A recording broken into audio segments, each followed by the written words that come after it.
Sister Rosita Emiaya OP, School Treasurer, Sister Raquel P. Rodes OP, School Librarian, Sister Lou, very hardworking teachers and staff, loving parents and guardians, to all my fellow students, family, and friends, a pleasant morning.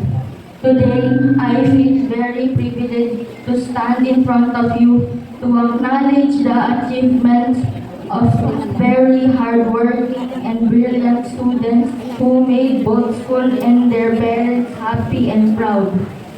Awards are a way to encourage goals, positive behavior, and equally positive spirit. Congratulations to each and everyone for the strong and fulfilling academic year. Let's all continue giving our best for the next school year's success. Thank you, dear teachers and parents, for whatever the students have achieved. It would have not been possible without your constant help, support, and endeavor.